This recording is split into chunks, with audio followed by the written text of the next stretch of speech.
앞으로 지속적으로 돼야 되는 논의일 거예요. 그래서 좀 어설프지만, 이 부분에 대해서 어떤 관점으로 우리가 이 부분을 접근해야 되는지 한번 살펴보는 시간이다라고 생각하시면서 강의를 이렇게 편안하게, 집이시니까 편안하게 이렇게 들으시면 될 것 같아요. 21세기에 들어오면서 말 그대로 artificial intelligence라는 거죠. 그래 갖고서는 이제 말 그대로 이것을 오늘날 우리는 AI라고 부르는 것인데 이것이 인간 삶 전반에 걸쳐서 굉장히 그 뭐 영향을 미칠 뿐만 아니라 우리의 삶을 새롭게 이렇게 변화시키고 있는 상황인 것이죠. 이것은 그냥 삶의 문제이기도 하지만은 우리 신앙의 문제이기도 하기 때문에 이 문제를 어떻게 접근해야 될 것인지가 이제 앞으로 굉장히 많이 고민이 되는 겁니다. 그래서 이제 기술은 특히 이 AI 기술은 그냥 단순하게 어떤 보조적인 영역으로 멈추지 않아요. 인간의 언어, 창의력, 그리고 감정까지도 학습하고 재현해내고 있죠. 그러다 보니까는 인간이라는 존재가 과연 본질적으로 무엇인지, 또 그의 공동체는 지금까지의 그 어떤 구조를 계속해서 유지해 갈 수 있는지, 또 하느님과의 관계를 어떻게 새롭게 인식해 가야 하는지 등 이거에 대한 논의들, 고민들이 굉장히 많이 필요시 됩니다. 스마트폰 기반의 앱이나 발전했고, 소셜미디어, 알고리즘, 추천 시스템, 생성형 AI 챗봇 등은 신앙생활의 실천 방식에까지 영향을 미치고 있어요. 그리고 여러분도 알게 모르게 굉장히 이 신앙생활을 실천하는 방식에 영향을 미치고 있죠. 빠른 사람들은 묵상을 할 적에 이제 이 인공지능을 통해 갖고서는 묵상을 하고 있어요. 기도도 인공지능의 도움을 받고 있고 심지어 그 몇몇 본당에서는 강론을 할 적에 이제 챗 GPT를 이용해 갖고 강론을 만들어요. 그 강론을 만들어서 그 챗 GPT에서 작성해진 그 강론에 따라서 강론을 하기도 하고요. 또 성경 공부를 하는데도 굉장히 많이 활용이 되고 있어요.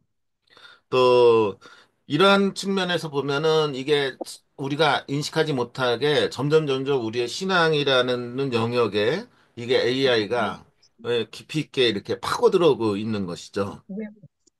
일단은 이러한 측면으로는 보면은 긍정적으로 볼 수 있는 거가 뭐냐면은 일단은 굉장히 접근성이 좋고 편리성이 증대된다라는 것이죠. 그래서 긍정적으로 굉장히 많은 효과를 얻고 기여를 할 수 있다라고 할 수가 있어요. 근데 반대로 부정적인 측으로 드러나고 있는 측면이 뭐냐면은 주로 그러다 보니까는 이 집안에서 이 모든 일을 다 할 수 있게 되다 보니까는 사람과 사람이 만나는 거죠. 사람과 사람이 만나는. 그러니까 오늘 같은 경우에도 우리가 이렇게 인터넷이라는 서버를 통해 갖고 이렇게 강의를 할 수 있어서 굉장히 편리하지 않습니까? 굳이 화상신학원까지 안 가도 되잖아요. 그런데 문제는 이게 면대면이 안 된다는 거예요. 그러니까 우리가 지금 서로 얼굴을 맞대고 있는 것 같지만은 실질적으로 여러분들 강의 시간에 수업을 들을 때하고 이렇게 인터넷 서버를 바탕으로 해서 강의를 들을 때하고 전달되는 감성의 그 지수가 이게 좀 달라요. 이런 것들이. 그러다 보니까는 이제 공동체성에 좀 문제가 생길 거고 특히 더 큰 문제로 제가 보는 것은 그 성사의 문제가 커져요. 그래서 성사성이 약화될 거고, 그 다음에 이제 인간 내면 안에 미치는 영향에도 문제가 있을 거고, 궁극적으로는 이제 영적인 부분에서도 굉장히 어려움을 일으킬 거다라는 것이, 어, 흔히 예상할 수 있는 측면인 것이죠. 교회는 뭐 기술을 제약시하거나 도피한 적은 없습니다. 분명히 이 교회는 기술을 인간의 행위에 있어서 좋은 도구로서 인정해 왔던 것이죠. 그런데 항상 어느 시대건 요즘뿐만이 아니라 과거에서부터 오늘날까지 이 기술이 하느님의 자리를 차지하거나 특히 인간을 도구화할 위험에 대해서는 이 교회에는 계속해서 그 경고를 해왔어요. 그래서 이 기술은 도구일 수는 있으나 인간이 하느님의 뜻과 무관하게 기술을 절대하거나 거기에 도취될 수는 없고 잘못하다 보면은 이 기술이 어떤 우상이 될 수 있다라는 그 위험이 있다라는 측면이 있는 것이죠. 이런 상황 속에서 현대까지 그 AI 이런 현대 기술과 관련돼서 연구한 것들을 이렇게 살펴보면 크게 세 가지 측면에서 연구가 이루어지고 있어요. 첫 번째로 윤리적인 측면으로 AI 활용의 가능성과 윤리적 한계를 논의하는 문헌들이 등장을 하고 있고요. 그 다음에 두 번째, 사회적 문화적인 분석으로 기술이 종교 건의와 공동체 구조를 어떻게 변화시키는지에 대한 연구가 이루어지고 있고요. 그 다음에 세 번째, 신학적 사회를 접목하여 기술과 하느님의 창조, 인간의 본질, 섭리에 대한 성찰을 시도하는 연구가 지금 이루어지고 있습니다. 하지만 안타깝게도 영성적인 접근은 아직까지 이루어지고 있지 않아요. 영성이라는 건 거듭 말씀드리지만 하느님의 말씀을 우리의 삶에 어떻게 실천적으로 현실화시키느냐라는 문제를 다루는 거거든요. 그래서 되게 이 영성적인 접근에서 좀 논의가 아직까지 이루어지지 않기 때문에 오늘 저는 가감하게 이 부분에 대해서 첫 번째 시작을 하는 강의를 한다. 이렇게 말씀을 드리고 싶어요. 특히 인간이 하느님의 모상으로서 기술의 주체이며 공동체는 성령 안에서 살아있는 움직이는 그리스도의 몸이며 영성은 단지 정보나 감정이 아닌 하느님과의 인격적 일치 여정이라는 관점에서 오늘 강의를 이끌어 가려고 합니다. 어, 첫 번째로 AI 기술이 현대 가톨릭 신앙인의 삶에 미치는 영향에 대해서 좀 간략히 살펴보는 거는 오늘 강의를 이해하는 데 도움이 되실 수 있어요. 인공지능의 급속한 발전은 인간의 삶의 방식뿐 아니라 신앙의 일상, 교회 공동체, 영적 실천 방식에도 변화를 가져오고 있죠. 이런 상황에서 어떻게, 어떤 영역에서 영향을 미칠 수 있을까요? 기술은 인간의 사고방식과 관계 형성, 그리고 하느님과의 만남에까지 영향을 미치는 구조적인 밀리오의 환경이 되어버렸어요. 이 환경이라는 것은 밀리어라는 것은 그냥 우리가 살아가는 모든 부분에 대한 어떤 백그라운드 이게 인 거예요. 따라서 이 장에서는 이러한 AI 기술이 가톨릭 신앙인들에게 미치는 중요한 영향들을 크게 네 가지 관점에서 먼저 보려고 합니다. 첫 번째가 인간이에, 두 번째가 신앙 실천의 개인함, 세 번째가 교회 공동체의 구조 변화, 그 다음에 네 번째가 영적 식별의 능력의 약화라는 측면을 아주 간략하게 살펴볼 겁니다. 음, 전통적으로 그리스도교는 인간은 하느님의 모상이다라는 것을 고수해 왔습니다. 그런 상태에서 인간이 하느님의 모상성이다라고 얘기를 할 적에 어디에 그 초점이 있었느냐라는 거 매우 중요한 것이죠. 근데 AI 기술은 인간의 언어 능력, 감정, 창의력 등 인간 고유의 능력을 이제 모방하기도 하고 심지어는 대체할 수 있는 가능성을 제시하고 있습니다. 그러니까 인간만이 갖고 있었던 고유한 능력이었다라는 것이죠. 그래서 여러분들 언론을 보면은 AI로 그린 그림들이 있고 심지어는 AI로 그린 그림이 굉장히 고가에 판매되고 있다라는 얘기까지 우리가 들을 수 있어요. 그럼 이게 그림이라는 거가 고가의 판매로 되고 있다라는 거가 중요한 것이 아니라 그림이라는 거, 예술이라는 것은 그동안에 인간만이 갖고 있는 고유한 능력이다라고 봤던 거죠. 근데 인간만이 갖고 있는 이 고유한 능력을 사실상은 우리는 알게 모르게 AI가 대체하고 있다라는 것이죠. 인간 존재론에 대한 근본적인 질문을 제기할 수밖에 없게 되는 상황이 된 것이죠. 거듭 말씀드리지만 가톨릭 신학에서는 인간은 하느님의 모상에 대해서 얘기했고 거기에 초점이 맞춰 써 있는데 그 하느님의 모상성이다라고 얘기를 했을 때 거듭 얘기하면 뭐 창의성, 예술성 이런 것들이 아주 독특한 특성이었던 것이죠. 그런데 이것을 인간이 만들어낸 기계가 대체하게 되니까 그렇다면 질문이 생겨버리는 거죠. 인간의 하느님의 모상성은 어디에 있는가? 인간은 단순히 인지적 기능이나 정보 처리 능력으로는 환원될 수 없죠. 그렇다면은 인간의 하느님의 모상성은 다른 데 찾는 것이 아니라 이제는 인간이 하느님과 맞는 관계 속에서 찾을 수밖에 없게 되고 인간만의 고유한 특성이라는 것은 이제는 영적인 능력, 여기에서밖에 찾을 수 없는 상황이 돼버리게 되는 것이죠.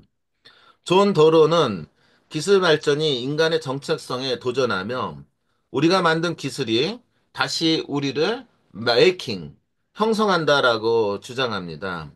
이에 따라 인간은 AI의 효율성과 정밀함에 매혹되지만 동시에 자신의 유한성과 영적 책임성 안에서 하느님의 부르심을 새롭게 인식해야 하는 그런 시대가 돼버린 것이죠.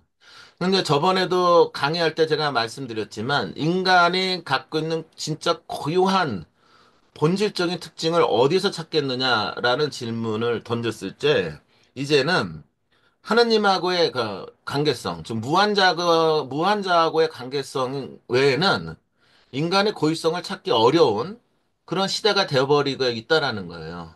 그것을 누가 증명을 하고 있느냐면은 AR이라는 기술이 증명을 해 나가고 있다라는 것이죠. 그렇기 때문에 어 이제 어떻게 보면은 영의 시대가 온다라는 거예요. 영의 시대. 그러니까 신앙을 가진 사람들만을 얘기하는 것이 아니라 AI라는 기술을 사용하면 사용할수록 사람들은 질문을 할 거라는 거예요.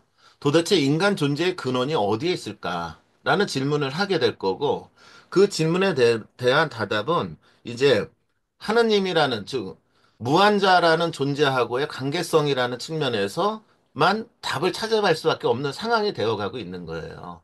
근데 문제는 그 하느님이라는 무한자라는 존재를 향해서 사람들이 자연스럽게 답을 찾아가는 과정이 있지만 그것이 과연 AI라는 현대 기술을 통해서 어떻게 정립될 것인지 그 하느님이라는 분이 어떻게 사람들에게 영향을 미치고 앞으로의 시대의 사람들에게 어떤 삶의 방식을 이끌어 나가게 될 것인지는 퀘스천 마크가 돼버리는 상황이 돼버리는 것이죠. 그러니까 이런 부분에 대해서 우리가 고민을 하게 될 수밖에 없는 상황이 된다라는 것이죠. 그 다음에 두 번째로 좀 고민해 볼 수 있는 부분이 뭐냐면 신앙이라는 것은 교회는 전통적으로 공동체성을 매우 강조하고 있어요. 그런데 AI 기반의 내 시스템이 확장되면 될수록 이 신앙이라는 거가 실천되는 데 있어서 굉장히 퍼스널리티하게 개인화된다라는 측면은 확장되고 있는 거예요. AI 기반 추천 시스템과 묵상 앱, 기도 스케줄 앱 등이 널리 활용되고 있고 신앙인에게 맞춤형 콘텐츠를 제공하고 신앙 실천의 적극성을 굉장히 높이고 있습니다. 그러다 보니까는 일종의 신앙이라는 거가 이러한 기술을 통해서 널리 확장되고 사용되다 보니까 이것이 일종의 소비로 이루어지게 돼요. 그러니까 신앙의 소비주의가 이루어진다라는 거가 큰 문제점이 돼버려요. 앤디 크라우치는 기술이 신앙을 개인화된 상품으로 전환시키는 경향을 경고합니다. 그러니까 신앙이 상품화된다라는 얘기가 여러분들 지금은 잘 안 닿아올 수가 있어요. 근데 느 순간부터 우리도 알게 모르게 기도? 기도를 하려면은 성당에 가야지. 기도를 하려면 하느님 앞에 서야지라는 개념보다는 내가 하느님을 만나게 되는 데 있어서 최적화된 도구인 AI 앱을 통해서 그 앱 프로그램에 따라서 기도를 할 수 있다라는 얘기가 돼 버려요. 그런데 그 앱이 끊임없이 발전할 거거든요. 그래서 지금 초기 단계에서는 좀 어설프지만 앞으로 1년, 2년, 3년 후가 되면은 그 앱 프로그램이 정말로 우리가 진짜로 기도하고 있다라고 느낄 정도로 굉장히 발달하게 될 거고 그러면 사람들은 기도를 하기 위해서 어떻게 하느냐면 하느님을 만나는 것이 아니라 앱 프로그램을 따라가게 된다라는 거예요. 근데 이 앱 프로그램은 끊임없이 발달하니까 더 좋은 앱이 나오면은 그것을 소비하게 될 거고, 그러다 보니까 신앙이라는 것이 프로그램에 따라서 획일적으로 이끌어지게 되고, 소비를 통해서 신앙을 획득하는 일종의 신앙의 무슨주의자가 소비주의화가 얼마든지 진행될 수 있다라고 볼 수 있는 것이죠. 그렇게 되면 이게 이제 문제가 더 커지는 거죠. 사람들은 내가 신앙생활을 하고 있다라고 느끼지만 말 그대로 가상현실 속에서 신앙생활을 하면서 어떻게 보면은 하느님하고의 직접적인 만남보다는 가상세계 속에서 빠져서 이것이 진짜로 하느님을 만나는지 말 그대로 현실과 가상을 혼동하고 있는지 이런 문제 속에서 살아가게 될 것이다라는 위기 상황에 처해질 수 있다라는 것이죠. 그러니까 진정한 신앙은 편리함이 아니라 사랑과 희생의 선택 안에서 사실상으로 이루어지는 것인데, 그러다 보면은 이제 신앙이라는 것은 이제 앱을 통해서, 기술을 통해서 내가 집안에서 편안하게 할 수 있게 되다 보니까 굳이 다른 사람들을 만날 필요도 없게 되고, 다른 사람들을 만나지 않아도 되다 보니까는 다른 사람들의 관계관에서 내가 희생해야 되는 거, 헌신해야 되는 거, 그리고 상처받으면서 내가 성장해야 되는 부분들, 이런 부분들은 점점 이렇게 소멸되는 갈 수 있는 위험성이 있게 돼버린다라는 것이죠. 가톨릭 정례는 교회 공동체 안에서 말씀과 성사를 함께 살아가는 것을 중심에 두어 왔죠. 그런데 이렇게 되다 보니면 신앙은 소비가 아닌 참여와 응답의 행위로 이행돼야 되는데 참여의 응답이라는 거가 점점 멀어지고 개인화되고 소비주의화되고 이런 모습이 있을 수 있다라는 거가 이게 문제가 될 수 있다라는 것이죠. 이런 관점에서 세 번째, 교회 공동체성의 약화는 앞으로 불을 보듯이 뻔하다라는 얘기가 돼버리는 거예요. 디지털 기술은 비대면 예배, 온라인 묵상 모임, SNS 기반 교류 등을 통해 신앙인들의 관계를 유지시키는 굉장히 유용한 수단이 됩니다. 지금 우리가 이렇게 인터넷으로 서로 편안하게 강의를 들을 수 있으니 얼마나 편합니까? 특히 고령자나 도서 지역 신자들에게는 큰 도움이 될 수 있어요. 그러나 교회는 단순한 정보 공유의 공간이 아니라 성사의 공동체, 즉 하느님의 은총이 육화되어 드러나는 실질적인 공동체이어야 되는데 이런 부분들이 앞으로 점점 사라져갈 가능성이 있다라는 위기 상황인 것이죠. 그래서 셰리 터클이라는 학자는 반복되는 디지털 상호작용이 실제 인간관계의 깊이를 약화시키게 될 것이고, 고독의 영적 가치를 상실시킨다고 경고를 하게 됩니다. 가톨릭 전통에서 성사는 실제적인 관계성과 만남 안에서 이루어지게 되는 것이고, 그런데 가상기술은 이 본질을 충분히 담아내지 못하게 만들게 되는 것이죠. 얼마 전에 어떤 자매님이 저한테 면담 요청을 했어요. 근데 이 자매님이 굉장히 좀 먼 데 사셔, 먼 데. 먼 데 사니까는 이렇게 만나갖고 면담을 해야 되는데 이게 너무 머니까. 그러니까는 서로 시간과 공간의 제약을 벗어나서 면담을 할 수 있는 방법이 뭐냐면 줌으로 하면 되는 거거든요. 줌으로. 그래갖고 줌으로 몇 번 면담을 했어요. 그래서 줌으로 몇 번 면담을 했는데 안 되는 거예요, 면담이. 어? 그러니까는 이게 서로 얼굴을 보고 서로 얼마든지 의사소통이 가능하지만 이 면담이라는 거가 실질적으로 거 만나서 느끼고 이게 그 환경적인 요소, 그 사람의 표정 이런 것들을 화면이 아니라 직접 보고 할 때하고 이게 줌을 통해서 할 때하고는 이게 좀 성향이 달라요, 완전히. 그런데 앞으로 여러분들 보세요. 이제 면담이요. 이렇게 기술을 통해서 이루어질 거라는 것이에요. 그러다 보면은 뭐가 문제가 되는 실제성이라는 문제가 걸릴 거고, 심지어 잘못하면은 앞으로 모든 성사도 어떤 면으로는 AI 기술을 바탕으로 해서 이루어질 수 있어요. 그랬을 때 거기에서 나타나고 있는 이러한 실제적인 관계성이라는 부분은 어떻게 해결할 수 있는지 이런 문제들이 아주 큰 고민거리가 될 수 있다라는 것이고, 결국 이것은 지금 가톨릭 교회가 갖고 있는 공동체성, 이 부분에 엄청난 영향을 미칠 것이다라는 거가 예상되는 일이다라고 볼 수가 있는 것이죠.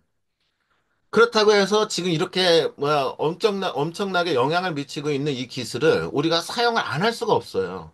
우리는 사용해야 되고 이것을 올바로 사용하기 위해서 고민을 해야 된다라는 문제가 있다라는 것이죠. 네 번째, 식별력에 약하죠. AI는 단순한 정보 제공을 넘어서 인간의 선택을 유도하거나 대처하려는 방향으로 발전을 하고 있어요. AI 기반의 감정 분석 앱이나 자동 추천 기도 시스템은 신앙인의 결정을 빠르고 편리하게 만들어줍니다. 그래서 거듭 얘기해 AI가 갖고 있는 가장 큰 장점은요, 빠르고 신속하다는 거예요. 그러다 보니까는 사람들이 어떤 문제가 있을 적에 이 문제를 AI에다가 탁 하고 놓고 이 문제를 어떻게 하면 좋지라고 이렇게 묻잖아요. 그럼 놀랍게도 심리학적으로 또는 철학적으로 또는 신학적으로 자기가 원하는 형태의 답변을 AI 챗봇을 통해서 들을 수가 있어요. 굉장히 그것도 몇 초도 되지 않는 상태로. 그러다 보니까는 그 얘기는 무슨 얘기냐면은 어떤 것을 식별하고 어떤 것을 결정할 때 이제 누군가를 만나서 결정하고 공동체의 의견을 듣고 이런 시스템이 아니라 AI 챗봇한테 물어보면은 굉장히 합리적이고 굉장히 설득적인 선택과 결정을 해주고 있다라는 얘기가 돼버리는 것이죠. 이렇게 된다라는 얘기는 결국 모든 선택과 결정, 식별이라는 것을 사람들이 이제 누구한테 하게 되냐면 당연히 AI를 기반으로 한 시스템에 할 수밖에 없는 상황이 된다라는 얘기가 되는 거예요. 그리고 여러분들도 알다시피 이 법이라는 문제도 굉장히 복잡하잖아요. 근데 앞으로는 이 법적인 문제도 이젠 AI 기반으로 한 시스템에 물어보면은 굉장히 어떤 식으로 실행하고 어떤 식으로 결과를 도출하고 내가 어떻게 대응하는 데까지도 쉽게 나올 정도로 굉장히 발달되고 있죠. 그러니까 이런 측면으로 가다 보면은 이 말 그대로 영적 식별력이라는 거에 대해서 우리가 지난 시간에 강의를 했지만은 즉 하느님의 뜻을 알기 위해서 인간이 갖춰야 되는 이제 능력인 것이죠. 이 능력이라는 거가 AI로 얼마든지 대체될 수 있는 상황까지 돌아가고 갈 수 있다라는 얘기가 돼버리는 것이죠. 그런 문제죠. 그러면 그렇다면 정말로 하느님의 뜻을 이 AI가 식별한 대로 우리는 따라야 하는 건지, 어? 그것이 정말로 하느님의 뜻인지, 이것을 어떻게 식별할 것인지 이런 문제까지도 이 등장할 수가 있게 된다라는 얘기가 되는 것이죠. 그래서 이런 측면들이 제가 보기에 앞으로 우리가 신앙생활을 하는데 겪게 되는 어려움 중에 몇 가지에 해당될 수 있다라는 것이죠. 이게 막연한 것이 아니라 이런 문제들이 우리의 삶에 직접적으로 영향을 미치게 될 것이다라는 것이죠. 그래서 고민은 어떻게 하면은 이런 AI 시스템을 우리의 신앙인의 삶에 도움이 될 수 있도록 조화시킬 것인가? 그리고 이것을 조화롭게 사용하기 위해서 어떠한 신학적인 어떤 기준들, 어떤 관점들을 우리가 갖고 살아야 될 것인가라는 부분에 대해서 우리가 고민을 해야 되는 것이고, 그래서 제가 두 번째 이 장을 쓰게 된 것이죠. AI 기술은 인간의 삶과 신앙에 깊숙이 침투하고 있으며 그 가능성과 한계를 식별하기 위한 신학적 기준이 굉장히 절실할 수밖에 없게 돼요. 가톨릭 전통은 거듭 말씀드린 기술을 악마화하지 않으며 오히려 기술을 하느님 섭리 안에서 인간 협력 행위로 이해해 왔죠.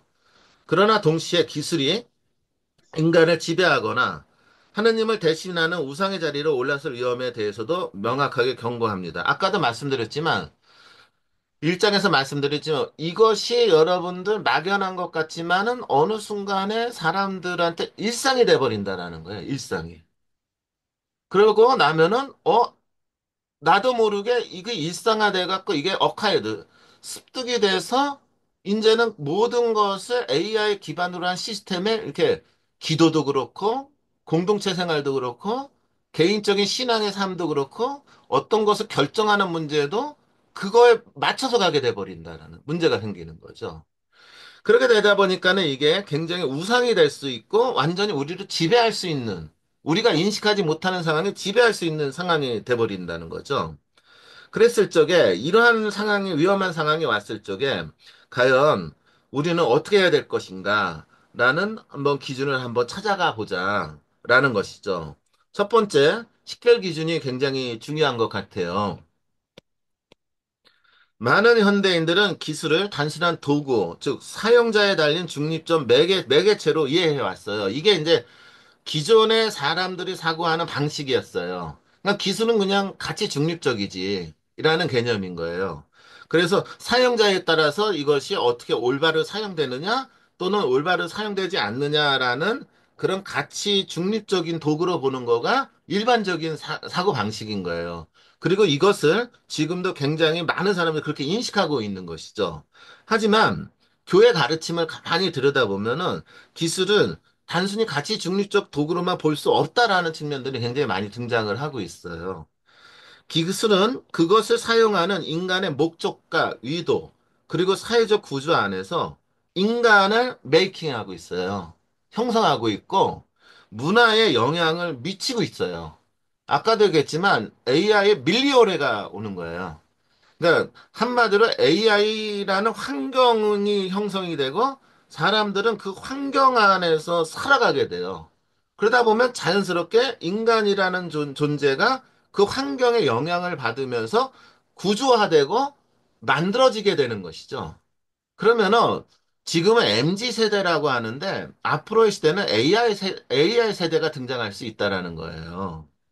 그러다 보니까 바오로 6세 교황님 같은 경우에는 꽃미니어 의 프로그레스, 그러니까 기술의 진보와 공동체, 친교라는 글에서 인간은 기술은 인간의 공동선을 위한 방향으로 인도되어야 돼. 그러니까 이게 환경이 돼버리니까 이것이 그냥 사용하는 사람에 따라서 가치 중립적이다라는 개념을 넘어서 기술 자체는 무조건 공동선을 위한 방향으로 이끌어져야 되며 인간 내면의 성장과 하느님과의 일치를 증진하는 수단이 될 수 있도록 우리가 그 환경을 이끌어가야 된다라는 거예요. 기술 환경을. 기술 환경을. 그러니까 기술은 선을 위한 도구가 될 수 있지만 오용될 경우 인간성을 해체하는 힘으로 작용할 수 있기 때문에 기술 자체보다는 기술 사용 방식에 대한 영적 식별이라는 거가 굉장히 중요시 되어야 된다라는 그런 얘기가 앞으로 논의돼야 되는 문제인 거예요, 이게. 이게 논의를 하고 있는 것이 아니라 이런 측면에 대한 사고가 생기고 인식이 생기고 이것을 어떻게 해야 될 것인지에 대한 문제점을 갖고 우리가 계속해서 토해에 나가야 되는 그런 문제가 되는 것이죠. 거듭 얘기하지만 시대에 AI 세대가 등장할 거예요. 과연 AI 세대들은 그것을 그 환경 안에서 만들어진 세대들인데 그 세대들이 과연 신앙을 어떻게 살아갈 것이고 그것을 선으로 어떻게 이끌어갈 수 있느냐라는 질문이 던져질 거고 이것을 이런 상황 속에서 AI 기술에 이미 만들어진 세대들이 이미 적응된 세대들이 선을 향해 갈 수 있도록 도와줄 수 있는 어떤 여러 가지 신학적인 기준들, 여러 가지 도움들, 이런 것들이 없으면은 어쩌면 우리는 큰 위기에 처할 수 있다라는 상황이 된다라는 것이죠. 두 번째로 인간 존엄성과 기술의 윤리적 조건의 문제도 굉장히 큰 건데, 가톨릭 사회교리는 모든 기술과 문화가 반드시 인간의 존엄성을 보존하고 공동선을 증진시켜야 한다는 원칙을 제시를 하고 있죠. 인간은 자신의 생명을 포함해 도구화될 수 없는 존재이며 어떠한 기술도 인간의 가치 위해서는 놓여서는 안 돼요. 이거는 기존의 가치관이죠. 근데 AI 기술이 인간 노동을 이제 대체하거나 판단을 자동화하며 인간관계를 조작할 가능성이 존재하게 되는 것이죠. 그래서 이런 관점에서 우리는 더 경각심을 가질 수밖에 없게 되는 것이죠. 그래서 가톨릭 윤리는 현재 다음과 같은 기준을 제시를 하고 있어요. 첫째, 기술은 인간을 수단으로 삼아서 안 된다. 둘째, 기술은 약자, 고립자, 소외된 이들을 돕는 방향으로 사용되어야 한다. 셋째, 기술 사용은 윤리적 책임하에 공개적으로 논의되어 통제되어야 한다라고 제시를 하고 있어요. 이러한 기준들은 단순히 기술의 성능이나 편의성보다 인간의 관계성, 양심, 공동체성을 더 우선시하는 가치 지향성을 형성할 수 있는 기준이 되는 것이죠. 하지만 이것만 갖고는 좀 문제가 있어요. 그래서 이 부분에 대해서도 더 우리가 논의를 해야 되고 어떻게 해야 될지 방향성을 찾아가야 되는 문제가 있다라는 것이죠. 세 번째, 디지털 금식과 안식일적인 삶이라는 측면에서 이런 상황에서 앞으로 우리한테 필요한 것들 중에 하나가 어떠면은 더 수독적인 삶이 필요한 시대가 오는 것 같다라는 얘기를 제가 하고 있어요.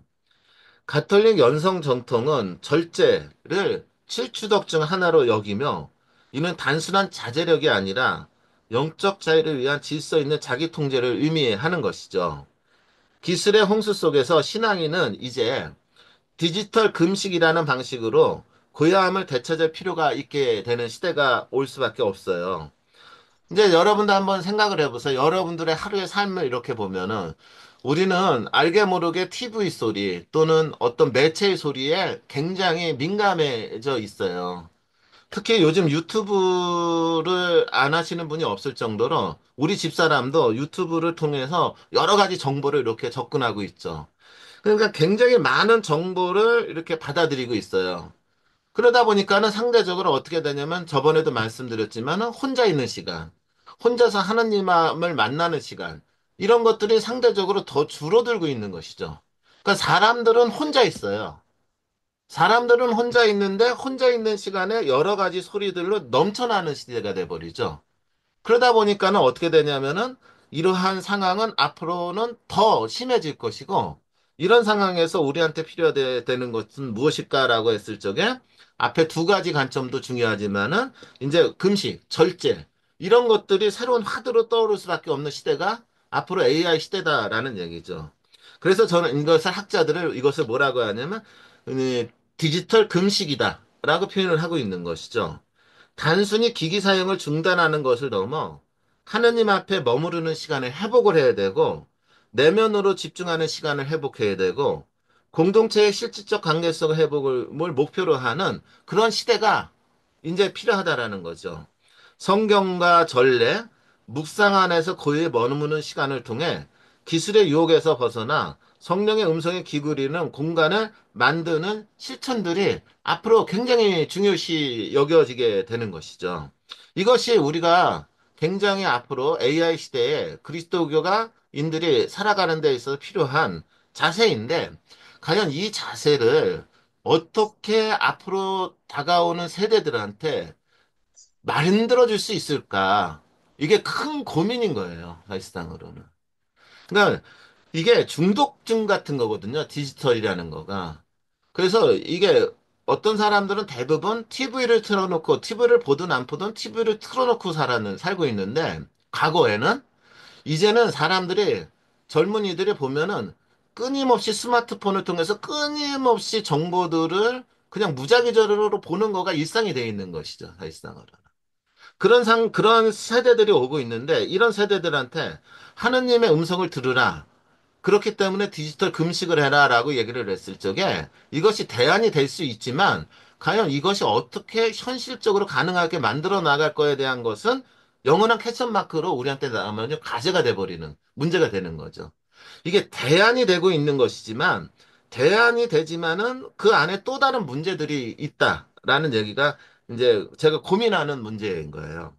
그래서 교황 프란시스코는 찬미받으소서에서 기술 발전이 인간에게 끊임없는 자극과 속도를 요구하며 내면의 고요함을 빼앗는다라고 지적을 하고 있죠. 참된 기쁨은 디지털 연결이 아닌 창조와 침묵, 관계 안에서 드러난 하느님 협전 속에서 발견되는 것이다라고 강조하고 있는데, 근데 이 얘기가 맞는데, 걱정은 이것을 어떻게 현실화 시켜 나갈 것인가? 라는 거가 제가 걱정이고, 이 문제가 우리가 고민해야 되는 문제다라는 얘기를 하는 거죠. 거듭 얘기하면 저는 오늘 강의는 뭐를 하는 거냐면, 어떠한 이 AI 시대가 오고 있다. 그 상태에서 우리 그리스도교의 신앙을 어떻게 앞으로 이끌어 나갈 것인가라는 질문을 던지는 강의를 하고 있는 거예요. 그거에 대해서 교회는 이렇게 대처를 하고 있지만 이것들이 과연 현실화될 수 있는 방언이라는 부분에 대해선 아직까지도 논의가 잘 되고 있지 않다. 이런 어려움을 이제 같이 공유해 보는 것이죠. 그 다음에 이제 네 번째로 이제 교회에서는 공동선을 위한 기술 사용을 해야 된다. 앞에서도 얘기했지만 이것도 굉장히 중요한 얘기죠. 그래서 기술은 단지 피할 수 없는 현실이 아니라 교회가 적극적으로 선익을 위해 사용하는 도구가 될 수 있고 또 되어야 하겠죠. 그러기 위해서 식별된 기술을 사용해야 돼요. 신자 개인과 교회는 모든 기술 도입 이전에 기도, 식별, 공동체적 협의 과정을 거쳐야 하며 하느님과의 관계, 공동체성, 가난한 이들과 연대에 부합하는지를 질문해야 되죠. 당연한 얘기죠. 둘째, 공정한 기술 환경 조성을 이끌어야 돼요. 교회는 빅테크 기업의 데이터 독점이라든가 알고리즘 조작 등의 문제에 대해 윤리적 감시와 예언자적 목소리를 내야 하는 것이죠. 셋째, 기술 문해력 교육이 필요해요.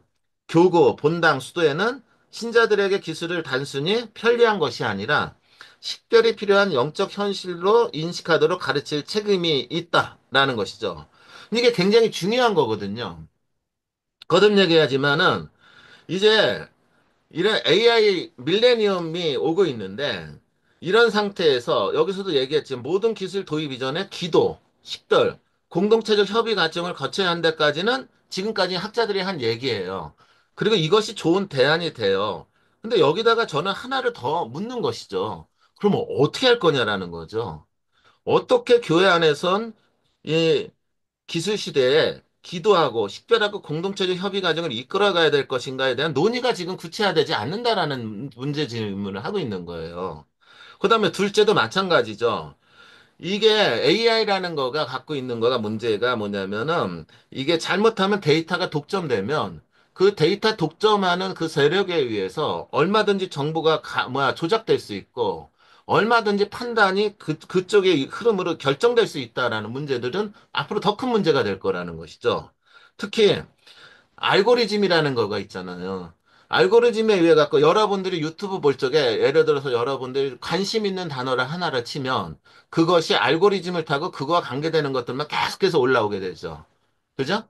그렇다면은 어떤 일이 벌어지냐면은 자기가 관심 있는 분야에 대한 정보는 계속해서 섭취를 하지만 다른 분야에 대해서는 섭취를 할 수 있는 가능성이 점점 줄어든다는 것이고 그리고 그거조차를 조작할 수 있다라는 얘기가 돼버리는 것이죠.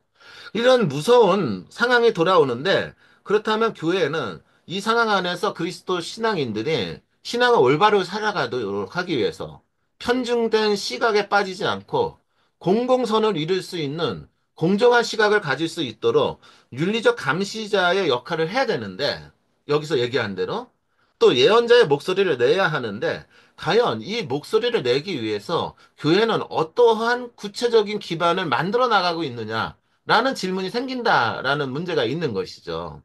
그 다음에 세 번째가 이게 굉장히 중요한 것인데 그렇기 때문에 저는 교구에서, 본당에서 또는 수도회에서 각각 이 AI 기술을 올바로 사용할 수 있고 그것을 올바로 식별해갖고 공공선을 이룰 수 있도록 또 영적인 삶을 이루어갈 수 있도록 도와주고 가르칠 수 있는 어떤 교육이 필요해야 되는데 도대체 어떤 형태의 교육으로 이것을 현실화시킬 수 있느냐라는 그런 문제점들이 있는 것이죠. 그러니까 지금 제가 얘기한 거는 지금 AI 시대에 다가오는 이 문제점들 안에서 그리스도 영성을 지키기 위해서 교회가 어떻게 해야 한다라는 것을 제시하고 있는 거예요. 그렇기 때문에 이것이 대책으로는 맞아요. 대책으로는. 대책으로는 맞는데 문제는 이 대책을 어떻게 우리의 삶 속에서 이것을 현실화시키고 어떻게 만들어 갈 것이냐라는 대해서는 저는 막연한 거죠. 지금. 막연한 거예요. 어? 그러다 보니까 이런 강의를 하는 거예요. 여러분들한테. 우리 신자분들이 이런 식의 교육을 통해서라도 어떤 인식이라도 생겨야 된다라는 거죠. 그리고 이러한 인식 안에서 여러분들 나름대로의 삶의 자리에서 각자가 이러한 그 환경 안에서 내가 신앙을 어떻게 이끌어갈 것인지, 아니, 지금의 문제가 아니라 앞으로 다가오는 세대에서 어떻게 이것을 끌고 가야 될 것인지 고민하고 함께 토론하고 이런 열린 장들이 앞으로 만들어지다 보면 어떤 구체적인 방법들이 나오지 않을까라는 얘기를 하고 있는 것이죠. 그래서 이거에 대해서 막연하지만 이것을 어떻게 좀 활용할 수 있을까라는 측면에서 오늘날 벌어지고 있는 어떤 구체적인 실천 사례를 살펴보면 여러분들한테 조금 뭐라 그럴까 도움이 될 수 있고 어떤 면은 좀 피해야 되고, 어떤 면은 좀 우리가 권장해야 될 것인지, 여러분들 나름대로 생각해 볼 수 있는 거리가 될 수 있어서, 이제 실천적 사례를 좀 살펴보게 되는 것이죠. 그래서 이제 첫 번째로 이제 여러분들 디지털 교회 출연이에요. 디지털 교회. 그래서 이제 제가 이제 농담 삼아 하는 얘기가 있는데 앞으로 오프라인 교회는 많이 사라질 것이다. 오프라인 교회는. 오프라인 교회는 사라질 거고 스페이스 교회, 일종의 디지털 교회가 굉장히 많이 출현할 것이다. 라는 얘기를 농담 삼아 하는데 실질적으로 개신교 목사님들 중에는요, 오프라인 교회를 안 하고 이 스페이스, 디지털 교회를 이끌어가는 목사님들이 있어요. 그러니까 옛날에는 개척교회를 하면은 주로 어떤 지역에 가갖고 그 지역 사람들을 중심으로 해서 개척을 교회를 했는데 요즘 목사님들은 스페이스, 인터넷이라는 디지털 공간 안에서 교회를 만드는 거예요. 그러면 사람들은 지역하고 시간과 나라를 떠나지 않아서 그 스페이스, 디지털 교회에 몰려드는 거죠. 굉장히 다문화적이고 다 언어적이고 다양한 사람들이 모여서 함께 예배하는 시스템이 형성돼 버려요. 그러다 보면은 자연스럽게 신앙이라는 생활이 아까도 얘기했지만은 디지털화 된다라는 얘기가 돼 버려요. 이렇게 되다 보면은 이것이 출현하게 되는데 과연 이것이 갖고 있는 것이 막을 수 있느냐? 막을 수 없는 거예요. 이제는 그렇게 되고 있는 거죠. 그래서 코비드-19 팬데믹은 전 세계 가톨릭 교회가 비대면 전례와 온라인 사목을 급속하게 도입하게 만든 계기가 되었죠. 그래서 여러분들도 알다시피 코비드 시절에 팬데믹 시절에 유튜브로 미사했고 실시간으로 묵주기도 같이 했고 화상 강론 등을 듣기 시작했죠. 그러면서 전례와 신앙생활을 가정으로 확장시키는 도구가 되었고 특히 병자, 고립된 신자, 폐허 그 보표들에게 포용적으로 접근성을 제공하였죠. 굉장히 긍정적인 측면인 거예요. 그러나 이러한 디지털 교회는 거듭 말씀드린 성사의 실제성, 공동체의 현정성을 제한할 수 있게 되고, 전례는 단순히 메시지의 수용이 아닌 몸과 몸이 만나고 성령 안에서 일치하는 실제적 사건이어야 하는데, 어떻게 되느냐면, 이렇게 돼야 되는데, 이게 디지털 교회가 확산되고 점점 이쪽으로 가게 되면, 기술 기반의 비대면 전례가 오히려 수단이 아니라 뭐가 돼요? 목적이 될 수 있는 상황까지 갈 수가 있게 돼버리는 것이죠. 그래서 이러한 긍정적인 측면과 부정적인 측면이 다 갖고 있어요. 그러니까 교황청은 이런 얘기를 하죠. 디지털 미사가 참여자의 물리적 참여를 대체할 수 없다라고 하는 거에 교회 입장이에요. 그리고 실제 성체와 교회 가시적인 일치는 절대로 가상이 될 수 없다고 강조했죠. 이것까지는 맞아요. 그런데 문제는 제가 걱정하는 거는 정말 죄송해요. 오늘 강의가 정말 걱정만 하고 있죠. 예. 근데 걱정만 하는 강의예요, 오늘 강의는. 근데 문제는, 이렇게 해갖고 어느 정도 그래서 지금 오프라인 교회가 얼마든지 유지될 수 있는 것까지는 맞지만, 안타깝게 이러다 보면은 어느 순간에 디지털 교회가 점점 확장되고 이렇게 하다 보면은, 여기서 얘기하는 성사의 실질성이라는 거, 이런 부분들, 이런 부분들이 점점 사라질 수밖에 없는 상황이 된다라는 부분에서의 고민이기도 하죠. 여하튼 교회는 수용하면서 그러면서 나름대로 이렇게 제한을 두고 있는 거죠. 현재 상황은. 그래서 이제 어떻게 되느냐? 이것을 도구로 사용해라. 보완적 수단으로만 사용해라라는 거가 오늘날까지 교회 공식적 입장이고 이게 어느 정도는 먹히고 있기는 한 거예요. 그런데 앞으로의 세대는 과연 이게 먹힐 수 있을까? 라는 그런 측면에서 또 다른 고민이 있다라는 말씀을 드리는 것이죠. 그래서 오늘날 벌어지고 있는 이 실제 상황도 궁극적인 대체는 되지는 못하고 있지만 어느 정도 대체가 되고 있는 상황인 거죠. 그 다음에 온라인 기도와 묵상 도구의 활용. 오늘날 신자들은 다양한 온라인 플랫폼을 통해 기도하고 묵상하고 성경 읽기 계획 등을 실천하고 있어요. 예를 들어 Play as you go, 그다음 헬로 앱, 바이블 인어 이어 팟캐스트 등은 각자의 일정에 맞춰 개인적인 기도와 묵상을 이어갈 수 있도록 굉장히 돕고 있는 실천적인 앱들이에요. 이러한 디지털 도구는 현대인의 분주한 삶 속에서 신앙의 지속성을 높여줄 수 있고 특히 젊은 세대에게 접근 가능한 영적 습관을 형성하는 데 도움이 돼요. 굉장히 훌륭한 도움이 돼요. 그러나 자동화된 기도 알림, 배경음악이 포함된 묵상 콘텐츠는 때로 기도의 내면성, 고요함, 성령의 자유를 소외시킬 수 있는 위험성도 동시에 갖고 있는 거죠. 이게 오늘날 사례예요. 오늘날 이게. 성령 아빌라 데레사가 강조해요. 영혼의 성에서 하느님과 독대하는 기도의 깊이는 기술의 인터페이스 안에서 실현되기 어려운 영역이다. 따라서 디지털 기도는 신앙 여정의 보도 수단으로 사용되어야 하며 기계적 실천을 경계하고 살아있는 기도 관계를 이끌어야 간다라는 거가 역시 공동된 입장이에요. 그러니까 무슨 얘기냐면 오늘날 교회는 이런 것들을 활용하고 있어요. 그러면서도 교회 공식적인 입장은 거듭 얘기하지만은 어떤 거예요? 보조 수단이다. 그쵸? 여기가 이제 있고, 이거 갖고서는 해결되지 않는 부분들이 있다라는 것을 계속 제시하고는 있는 거죠. 그 다음에 SNS 기반 신앙 나눔 같은 것도 한번 살펴보면, 소셜 미디어는 현대 그리스도인이 신앙을 공유하고 복음을 전할 수 있는 새로운 선교의 장이 되어 있죠. 신부나 수도자나 평신도 지도자들이 인스타그램, 유튜브, 페이스북 등을 통해 강론을 요약하고 복음 묵상을 하거나 성인 말씀 등을 나누며 많은 이들과 연결돼요. 이거는 제가 하고 있는 일 중에 하나인 거예요. 그래서 저도 유튜브를 지금 얼마 몇 개월 전에 개설을 해갖고 이걸 하고 있죠. 이 얘기는 현대가 이미 이쪽으로 신앙 나눔이 일어나가고 있고 있는 것이죠. 그러니까 현실이에요, 이게. 교황 프란시스코는 SNS를 통해 교회는 디지털 대륙의 새로운 시도가 되어야 한다고 격려한 바 있으며 이를 통해 하느님의 말씀이 새로운 방식으로 퍼져나가야 한다고 강조했죠. 하지만 이것까지는 맞아요. SNS는 본질적으로 시각적 자극과 반응성, 팔로워 수에 의한 평가 체계를 기반으로 합니다. 그래서 신앙 나눔 역시 이 구조 안에서 자칫 영성의 콘텐츠와 신앙의 전시화로 흐를 위험이 굉장히 커요. 그러니까 제가 한 몇 개월 동안 유튜브를 하다 보니까는 이게 이제 저 같은 경우에는 이제 뭐 이걸 알려야겠다. 저번 시간에도 강의 시간에도 말씀드렸지만 나 같은 놈이라도 이런 강의를 해야겠다. 라고 하면서 그냥 묵묵하게 제가 이 강의를 지금 몇 개월째 올리고 있는데 이 올리면서 저한테 오는 그 큰 걱정이 뭐냐면 팔로우스 걱정을 한다는 거예요. 팔로우스. 어?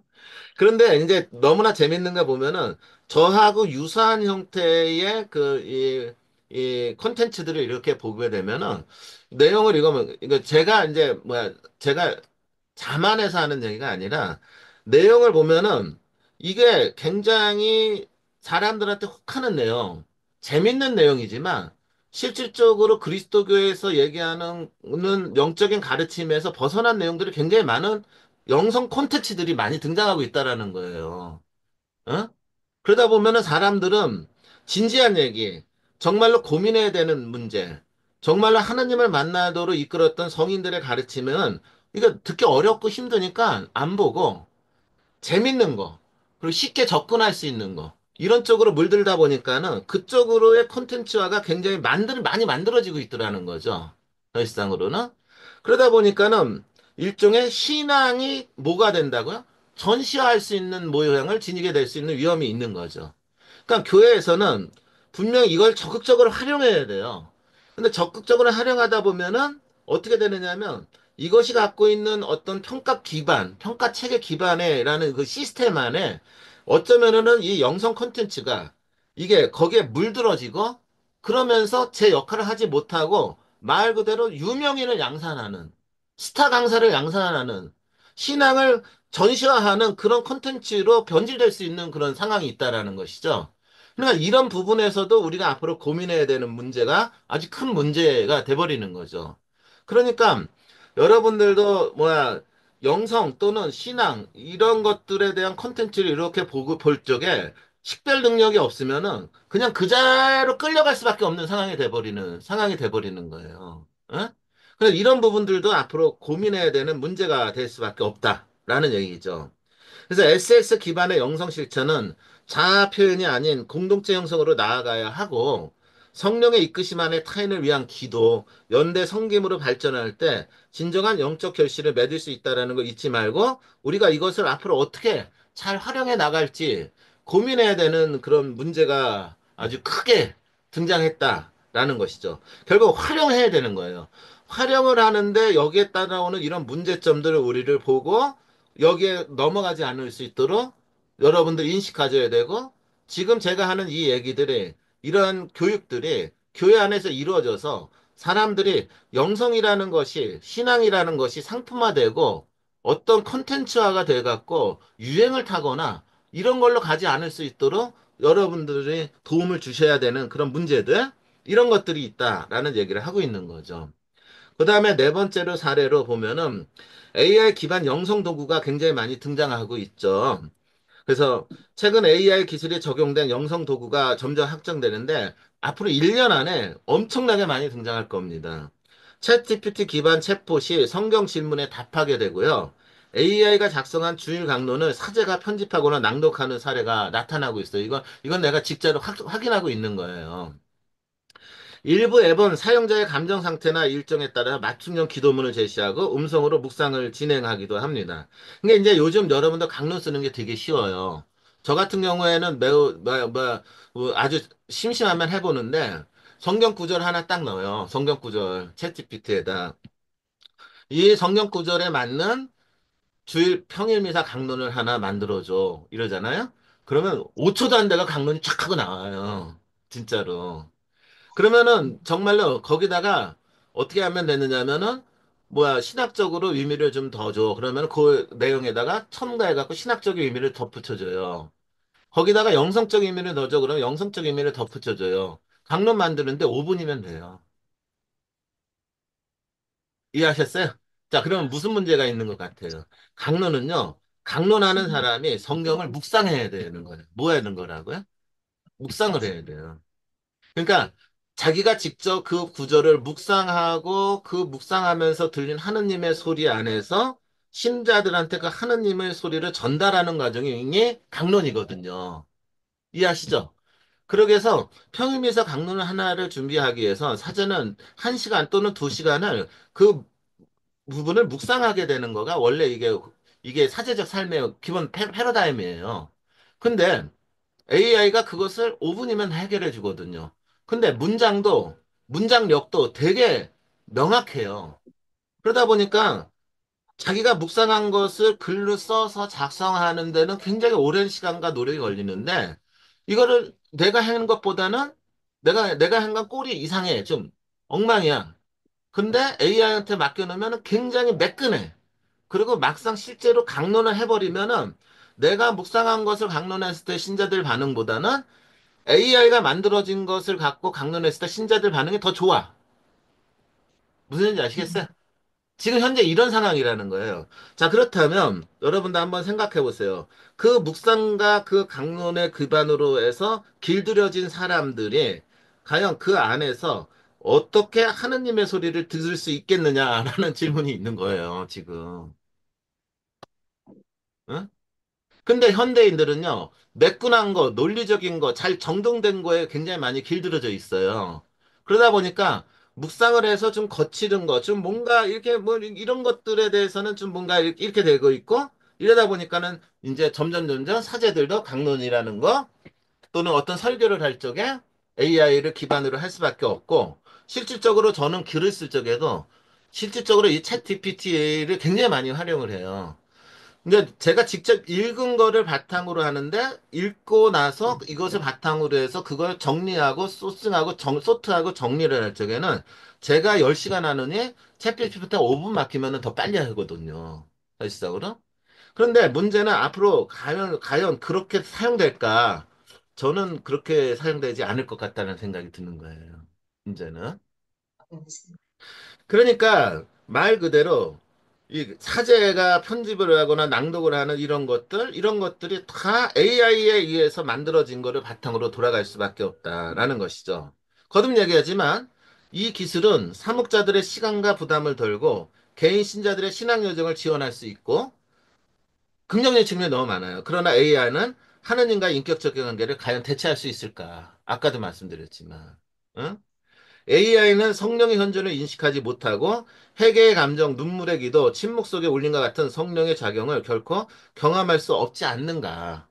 이랬을 적에 이러한 문제들에 대해서는 우리는 어떻게 대처해야 될까? 현실적으로. 이런 문제들이 계속 남을 수밖에 없게 되는 것이죠. 이것이 지금 AI를 기반으로 해서 현실적으로 사용하고 있는 케이스 스타디이고, 근데 그 사용하고 있는 이 사례들 안에는 또 어떻게 되는 거야? 문제들이 계속해서 담겨져 있다라는 것이 오늘날까지 제가 본 거예요. 자, 그렇다면 지금 현재 상황에서 지금 현장에서 이러한 상황 속에서 우리가 어떻게 해야 될까? 그것이 이제 제가 이제 마지막 이네 번째에서 다루고자 하는 내용이 되겠죠. 일단은 저는 제일 중요한 거가 이러한 이 AI 시대에 필요한 거가 식별 능력을 키워야 된다. 식별 능력을. 그 다음에 두 번째로 침묵. 이 침묵이라는 이 품성을 강화시켜야 된다. 그 다음 세 번째, 코이노니아. 즉, 공동체가 친교가 돼야 된다. 그 다음에 네 번째가 책임이라는 것이 중요시 된다. 라고 해서 이 네 가지 키워드로 이러한 그 상황 속에서 우리가 영성, 신앙생활을 올바로 하기 위해서 필요한 것을 좀 살펴보았습니다. 그리고 거듭 얘기지만 이것은 앞으로 계속해서 논의가 돼야 되는 문제인 것이죠. 첫 번째로 식별이라는 문제가 점점 더 중요시 될 거예요. 거듭 얘기하지만 가톨릭 영성은 초대교회부터 영적 식별을 굉장히 중요시 여겨왔죠. AI는 인간의 선택을 유도하고 있고 정보 가행 속에서 삶의 방향을 알려주고 있습니다. 그러나 영적 식별은 단순한 선택이 아니라 하느님의 뜻을 식별하고 이에 응답하는 내적 여정이죠. 기술이 제공하는 편리함은 식별의 기초가 될 수 없죠. 식별은 언제나 기도하고 침묵 속에서 하느님과의 영적 동반 그리고 성령의 이끄심 안에서 이루어지는 거가 식별이죠. 그러니까 앞으로 오늘날의 현대 시대에서는 이 식별에 대한 교육이 지속적으로 이루어져야 된다라는 거예요. 이러한 교육이 또는 식별을 실질적으로 체험할 수 있는 피정이, 어? 그리고 이것이 공동체 안에서 이루어질 수 있는 기반들이 계속해서 확장되어 가야지만 이 AI 시대에 신앙이라는 거가, 영성이라는 거가 그나마 이 살아남을 수 있는 그런 터전이 되지 않을까라는 것이죠. 결론은 AI가 말해주는 것이 아니라 성령께서 말씀하시는 것에 귀를 기울이는 센스, 영적인 민감성을 회복하는데 주력하는 어떤 것들이 계속해서 되어야지만 될 거다. 라는 거가 이제 제가 강조하는 그 대안점인 거예요. 그 다음에 두 번째로 침묵이죠. AI 기술은 끊임없이 말하게 만들고 알고리즘은 주의력과 감정의 소비를 전제로 하죠. 이러한 환경은 내면의 고요함, 곧 성령의 목소리가 들리는 공간을 위협하죠. 성녀 데레사가 영혼의 성 안에서 영혼 안에 침묵 없이는 그 어떤 기도도 깊어질 수 없다고 말했고, 토마스 머트는 침묵은 하느님을 위한 궁극의 개방이라고까지 표현할 정도였죠. 그래서 가톨릭 영성에서 침묵은 단전이 아니라 관계를 위한 조건이 되겠죠. 이는 AI에 연결된 상태를 일시적으로 끄는 기술적 조작이 아니라 하느님 앞에 머무르기 위한 삶의 자세와 리듬이 될 수밖에 없겠죠. 그러니까는 이제 침묵에 대한 어떤 훈련, 그런 어떤 교육들, 그리고 침묵할 수 있도록 교회 안에서 만들어낸 여러 가지 장치들이 계속해서 발달해야 된다라는 얘기죠. 프란치스코 교황은 침묵의 공간이 사라지는 시대를 하느님에게 말 걸 수 없는 문명이라고 비판하며 디지털 시대에 더욱 절실히 필요한 덕목이 침묵의 영성임을 역설하였어요. 그래서 앞으로 이런 부분에 대한 어떤 훈련들, 노력들이 계속 되어야지만 될 거다라는 거고요. 그 다음에 이제 교회 공동체는 에클레시아라고 보다는 코이노니아가 가야 된다라는 거예요. 그래서 SNS와 알고리즘은 개개인을 맞춤형 신앙으로 고립시키는 경향을 강화시킬 거고요. 그러나 가톨릭 전통은 교회를 그리스도의 몸, 하느님 백성의 공동체로 이해하며 신앙은 항상 다른 이와 관계 속에서 성숙하는 여정임을 강조했죠. 그러니까 이제 에클레시아, 교회를 얘기할 적에는 이제는 코이노니아, 친교라는 개념으로 가야지 된다라는 거가 제가 얘기하는 또 하나는 대안이 될 거예요. 초대교회 공동체, 베네딕토 수도교체, 프란시스코 형제, 그리고 오늘날의 본당과 수도회는 모두 함께 걷는 여정. 저는 이게 시노달리타스라고 하거든, 생각을 해요. 그러니까 기존의 학자들이 얘기하는 시노달리타스라는 개념은 함께 모여서 뭔가 공동 협의하고 어떤 문제를 해결하는 걸로 가는 것이 아니라 이제 필요한 시노달리타스는 공동체가 함께 신교하는 거. 그러니까 어떤 모든 여정을 함께 한다라는 친교의 여정으로 가는 거가 시노달리타스의 원래 의미가 돼야 된다라고 저는 강조를 하고 싶어요. AI 시대에서. 그래서 AI 시대의 교회는 개인화된 콘텐츠가 아니라 공동체 안에서 함께 살아가는 존재 방식을 회복해야 하며 이는 성체 중심의 신교, 나눔과 봉사의 실천, 경청과 대화의 문화 안에서 구체화돼야 되는 거고 이것도 우리가 계속해서 만들어가야 되는 그런 상황이다라는 것이죠. 그래서 저는 교회론을 얘기를 할 적에 오늘날 현대 생활에 앞으로 오는 필요한 시대에 필요한 교회론의 개념은 코이노니아다라는 것이에요. 그 다음에 이제 책임의 문제가 굉장히 중요하겠죠. AI 시대 신앙인은 단순히 사용자가 아니라 기술을 사용하는 윤리적 주체여야 된다라는 거예요. 주체. 우리가 주도를 해야 돼요. 프란치스코 교황님은 찬미 받으셔서 인간이 기술을 지배하는 힘이 아니라 돌보는 책임을 지닌 존재로 거듭나야 한다고 역설하였죠. 그러니까 이제 수도원 안에서 여기 수녀님들도 듣고 있는데 수도원 안에서 뭘 고민해야 되냐면 이 기술을 우리 수도원 안에서 어떻게 사용하느냐가 아니라 이 기술을 우리가 어떻게 주체적으로 이끌어갈 것인가를 고민해야 되는 거예요, 이제는. 그리고 본당 공동체 안에서도 마찬가지이고 교회 공동체도 마찬가지죠. 저는 이것이 책임이다라는 거예요. 이게 신앙인의 책임. 전통적 영성은 항상 자기 중심성의 죽음과 타인을 위한 책임의 확장을 강조해 왔습니다. 기술 사용 역시 이와 무관하지 않습니다. 신앙인은 AI가 약자들을 배제하거나 불공정한 결과를 낳을 수 있다는 점을 인식하고 기술 개발과 사용에서 정의, 참여, 존엄의 원칙을 적용할 책임이 있습니다. 그러니까 여러분들이 앞으로 신앙생활을 할 적에는 어떤 신앙생활을 현대 기술을 주도적으로 활용해서 그래서 그리스도의 복음이 이 세상에 뿌리 내리고 널리 퍼질 수 있도록 하는 신앙생활. 일종의 그러한 책임감을 갖고 있는 그런 영적인 삶이 필요로 된다라는 얘기를 저는 이렇게 하고 있는 거예요. 이제 궁극적으로 우리 신앙인들의 가만히 수동적인 입장에서 AI 기술이 왔어. 이것을 올바르게 사용해야지. 이렇게 해서는 안 된다라는 거예요. 이것을 우리가 이끌어 가야지. 이렇게 가야 돼요. 그래서 주도해야 된다라는 거죠. 주도하지 않고서는 앞으로 교회가 과연 어떻게 될 것인지 저는 뭐 굉장히 뭐 불을 보듯이 뻔하게 보인다라는 얘기가 되는 것이죠. 이런 측면에 대한 어떤 것들이 이제 제가 얘기하고자 하는 그런 초점인 것이죠. 결론을 한번 읽어보도록 하겠습니다. AI 시대의 신앙과 영성, 어떻게 응답할 것인가? AI 기술은 더 이상 미래의 가능성이 아니라 지금 이 순간 신앙인의 삶을 구성하고 있는 환경이 되었습니다. 환경. 이 글은 디지털 기술의 발전이 인간 존재, 교회 공동체, 그리고 영적 실천에 미치는 영향을 고찰하며 가톨릭 영성신학의 전통적 덕목을 통해 이에 대한 신학적, 영적 응답의 기준을 제시하고자 했습니다. 첫째, AI 기술은 인간 이해에 깊은 도전을 던집니다. 그래서 우리가 인간을 새롭게 이해하는 과정을 이제 새롭게 시작을 해야 돼요. 인간은 단지 언어나 감정을 흉내낼 수 있는 존재가 아니라 하느님의 모상으로 창조된 자유와 책임, 초월감 안에서 살아가는 영적 존재임을 더 구체적으로 밝히고 세상에 알려야 되죠. 둘째, AI는 신앙 실천의 방식과 구조를 바꿔 놓게 됩니다.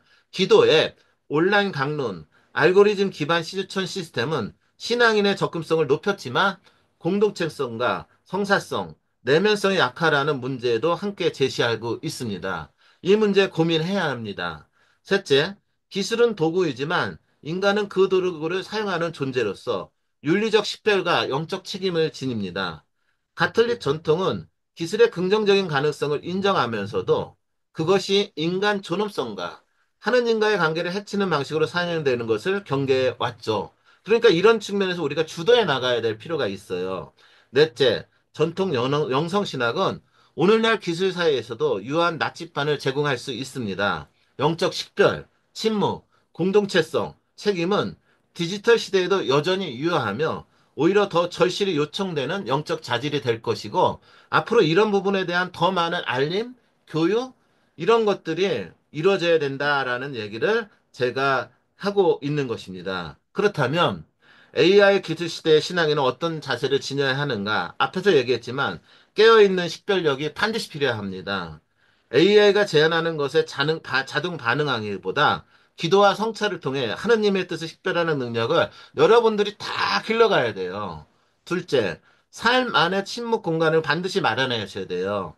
디지털과의 디지털 금식을 실천하며 하느님의 음성을 들을 수 있는 고유한 내면 공간을 보호해 나가야 되겠죠. 이건 내 공간뿐만 아니라 교회 공동체 안에서 굉장히 필요할 거예요.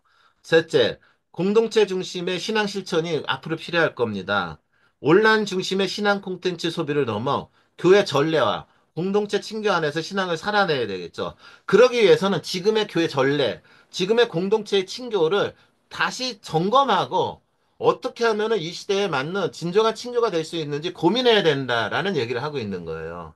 넷째, 윤리적 기술의 사용이죠. 기술의 목적, 방식, 영향에 대해 비판적 시선을 유지하며 사회적 약자, 생명, 정의를 위한 방향으로 기술을 어떻게 활용할 것인지도 고민해 나가야 되는 것이죠. 과제이죠. 이런 과제에 우리가 응답하게 해야 되는 것이죠. 그러기 위해서 신학적 교육이 좀 변화되고 강화되어야 되는 것이죠. 그 다음에 사목적인 지침이 좀 만들어져야 돼요. 디지털 전례, 온라인 기도, AI 기반 콘텐츠 사용에 대한 명확하고 균형 잡힌 교도권의 지침이 이제 요청되는 것이죠. 세 번째, 신앙 공동체의 디지털 대구성이 필요합니다. 기술을 통하여 더욱 깊은 친교와 사목적 도울범이 이루어지도록 공동체 중심의 디지털 사목 모델을 개발해 나가야만 될 것입니다. 라는 것이죠. 그러니까 이런 것들이 앞으로 우리가 고민하고 실천하고 앞으로 마련해야 되는 것이다. 라는 것이죠. 오늘 강의는 어떤 해답을 찾는 강의는 아니고요. 거듭 얘기지만 새로운 시대가 오고 있습니다. 저는 이 시대를 AI 시대, AI 밀레니엄이라고 봅니다. 그동안에는 생태 시대라는 단어를 많이 썼어요. 근데 이제는 AI 밀레니엄이 왔습니다. 굉장히 급격하게. 근데 우리는 생태 시대의 문제에 우리는 아직도 답을 찾지 못하고 있어요. 근데 또 다른 문제가 우리한테 다가왔어요. AI 밀레니엄이 왔습니다. AI 밀레니엄에 맞춰서 우리가 신앙을 지키고 그리스도의 영성을 통해서 이 세상에 뭔가를 기여하기 위해서는 지금 제가 얘기한 고민들, 그런 대책들을 더 세분화해야 되고 이것이 더 알려져야 되고 그리고 이것이 교회 안에서 심층적으로 논의돼서 이거 뭔가 구체적으로 지침이 만들어져야 되는 상황이 된다라는 거죠. 그렇지 않다면은 그리스도교는 이 세상에 어떤 기여를 할 수 있을까? 우리의 신앙은 어떻게 유지될 수 있을까? 라는 거에 대해서 우리는 대답을 찾아갈 수 없을지 모른다. 라는 얘기를 하고 있는 것이죠. 죄송합니다. 강의가 이래서. 이게 제가 그 고민하는 문제이고, 저 나름대로 앞으로 계속해서 연구해 나가면서, 해답을 찾아가야 되는 문제인 것이죠. 그리고 그러한 강의를 통해서 여러분들이 뭐가 형성되기를 원하는 거냐면, 지금 우리가 어떠한 시대에 살고 있는지, 그리고 이 시대에서 우리가 어떠한 자세를 가져야 되는지, 무엇을 만들어 가야 되는지에 대한 의식, 그 인식 이런 것들이 먼저 형성되기를 바래서 오늘 저는 이렇게 강의를 이끌어 나갔던 것입니다. 그래서 여러분들 뭐 오늘 이렇게 함께 해주셔서 정말로 이렇게 감사드리고요. 일단은 녹음을 끌 건데 나가지 마시고 혹시 나눌 수 있는 얘기가 있으면 잠깐 나누는 시간을 가져도 좋고요. 일단은 공식적으로 녹음은 끄도록 하겠습니다. 네.